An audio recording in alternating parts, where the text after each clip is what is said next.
नमस्कार, मी पंजाब डक. आज आहे 12 जानेवारी 2026. मी म्हटलं होतं ना 12 जानेवारीला आभाळ येईल, तर पाहू शकता हे आभाळ आलेलं आहे. आणि राज्यात रात्री मी म्हणलं होतं ना 11 जानेवारी बऱ्याच कोल्हापूरकडे पाऊस पडेल, तर कोल्हापूरकडे निपाणी, कोल्हापूर, बऱ्याच परिसर, कवठे एकंद या ठिकाणी बऱ्याच ठिकाणी पाऊस पडला, कुठं थेंब आले. म्हणून हा अंदाज सर्व शेतकऱ्यांना लक्षात येतात. पण आज 12 जानेवारीला काय परिस्थिती राहणार आहे, तर मग मुद्दामून खास करून हे माझ्या शेतामधून एक लाईव्ह अंदाज देत आहे. आज आहे 12 जानेवारी 2026. आज दुपारनंतर 3च्या नंतर मात्र सांगली जिल्हा, सातारा जिल्हा, त्याच्यानंतर सांगली, सातारा, कोल्हापूर, सोलापूर, पुणे, अहिल्यानगर, संगमनेर, ओझर, पुन्हा आळेफाटा, विघ्नर कारखाना परिसर, त्याच्यानंतर बऱ्याच ठिकाणी आज दुपारनंतर 3च्या नंतर कुठं थेंब दिसतील, कुठं पाऊस पडायला दिसेल, म्हणून हा अंदाज लक्षात येतात. पण त्याच्यानंतर आज मध्यरात्रीच्याला मात्र संगमनेर तालुका, अहिल्यानगर जिल्हा, आळेफाटा, जुन्नर, सिन्नर, त्याच्यानंतर कडाष्टी, बीड, पाटोदा, त्याच्यानंतर दोन, पुणे, सातारा, सांगली, सोलापूर, कोल्हापूर, पुणे ह्या परिसरामध्ये, बीड जिल्हा, परभणी जिल्हा, लातूर जिल्हा, मध्यरात्री मात्र 12च्या 2च्या मात्र बऱ्याच ठिकाणी पेंडोलता पाऊस पडलेला दिसेल, म्हणून हा अंदाज महाराष्ट्रातल्या शेतकऱ्यांचा लक्षात यायचा. राज्यातल्या शेतकऱ्याला सांगू इच्छितो की हे वातावरण जवळपास राज्यामध्ये आता जवळपास 14 तारखेपर्यंत, 12, 13, 14 पर्यंत असंच राहणार आहे. म्हणून हे काही पिकासाठी चांगलं वातावरण आहे. ज्यांच्याकडे हरभरा पीक आहे त्यांना फुल धारण्यासाठी खूप पोषक वातावरण आहे. वेलवर्गीयसाठी खूप चांगलं वातावरण आहे. खरबूज लागवडीसाठी खूप पोषक वातावरण आहे. ऊस उगवण्यासाठी खूप पोषक वातावरण आहे. पण काही जणांसाठी नुकसानकारक आहे. मग ते कोणासाठी? कारण की बऱ्याच शेतकऱ्याची कांदा काढणी चालू आहे, तर त्यांचा कांदा उघड्यावर पडलेला आहे, त्यांच्यासाठी नुकसानकारक आहे. कर्नाटक मंगसुळी त्या भागातील तंबाखू काढणं चालू आहे, तर त्यांच्यासाठी नुकसानकारक आहे. डाळिंब शेतकऱ्यासाठी नुकसानकारक आहे. कशामुळे? कारण की ह्या वातावरणामध्ये दिवसा देखील धुळे असते, त्याच्यामुळे त्याचं नुकसान होतं.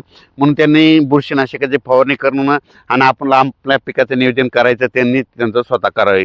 त्याच्यानंतर राज्यात सांगायचं झालं ते हे वातावरण पूर्व विदर्भ आणि पश्चिम विदर्भ म्हणजे ते 11 जिल्ह्यामध्ये, म्हणजे वर्धा, नागपूर, भंडारा, गोंदिया, चंद्रपूर, यवतमाळ, वाशिम, हिंगोली, अकोला, अमरावती, बुलढाणा, नांदुरा, खामगाव, मेहकर ह्या परिसरामध्ये आज दुपारच्याला सूर्यदर्शनच होणार नाही.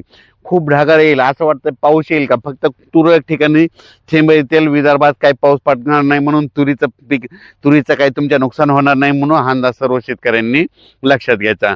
14 तारखेच्या नंतर परत तुम्ही तूर काढू शकता.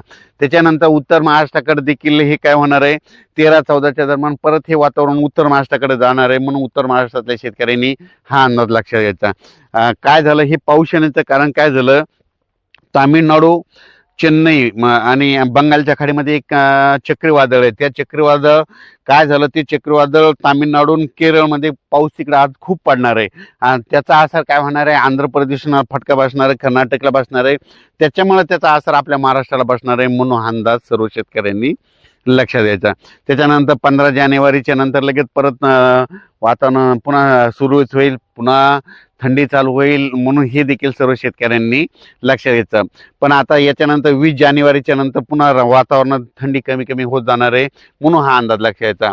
त्याच्यानंतर बऱ्याच शेतकऱ्याचे मला फोन आले की 2026ला दुष्काळ पडणार आहे का. तर मी मागं खूप ठिकाणी स्पष्टीकरण दिलं, यूट्यूबमध्ये सांगितलं आणि काही जणांनी काय केलं, टायटलमध्ये टाकलेलं 1972 सारखा दुष्काळ पडणार आहे.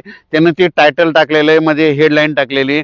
तसं काही होणार नाही. तुम्हाला सांगू इच्छितो 2026ला मात्र सरासरी इतका पाऊस पडणार आहे, जसा दरवर्षी आपल्या महाराष्ट्रात पडतो तितकाच पडणार आहे. आणि पण पिकं मात्र चांगले येणार आहेत, त्याच्यामुळे काही चिंता करायची गरज नाही. परत काही शेतकऱ्याचे फोन आले, मग आम्ही यावर्षी ऊस लावले, मग आम्हाला पाणी कमी पडेल का. तर त्या शेतकऱ्याला सांगू इच्छितो की तुम्हाला पाणी काही कमी पडणार नाही. तर त्याचं कारण सांगतो की 2025मध्ये 2084ला जितकं विहिरीची पाण्याची पातळी होती, तितकी भूजल पातळी तितकी वरी आलेली आहे, आणि तितकी पातळी ह्या 26मध्ये काही कमी होणार नाही. त्याच्यामुळं काही चिंता करायची गरज नाही. त्याच्यानंतर 27-28ला परत खूप पाऊस पडणार आहे. 27-28ला पुन्हा सरासरीपेक्षा जास्त पडणार आहे. जसा 25ला पडला तसं 27-28ला पडणार आहे. म्हणून ऊस शेतकऱ्यासाठी आनंदाची बातमी. काही चिंता करू नका, तुमचं काही पाणी कमी पडणार नाही. 2026 मध्ये देखील पाऊस पडणार आहे. महाराष्ट्रात बरेच जवळपास 50-60% 50-60% तळे भरतील आणि काही काही 70% जातील, काही 60% जातील, कोणते 40%वर राहतील, काही 100% भरतील. म्हणून हे अंदाज सर्व शेतकऱ्यांना लक्षात द्यायचा. चांगलं वातावरण 2000 तुम्हाला एक सांगू इच्छितो. म्हणजे हे बदल कशावरून ओळखायचे तुम्हाला सांगतो की मी मागं 1 वर्षापासून सांगतो की 2026 पाऊस कमी राहील, 27-28 खूप पडेल, त्याच्यानंतर 2029 कमी पडेल, 30-31 जास्त पडेल, 2032 कमी पडेल.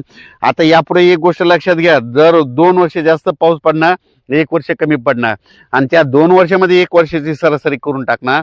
म्हणून हा अंदाज सर्व शेतकऱ्यांनी लक्षात द्यायचा. यानं अचानक वातावरणात बदल झाला तर उद्या एक लगेच मेसेज द्यायला राहील. आणि पाहू शकता हे खूप आभाळ आलेलं आहे. आमच्या तिकडे देखील रात्रीच्याला मध्ये थेंब पडतील. म्हणून हे देखील परभणी जिल्ह्यातल्या सर्व शेतकऱ्याला सांगू इच्छितो. धन्यवाद.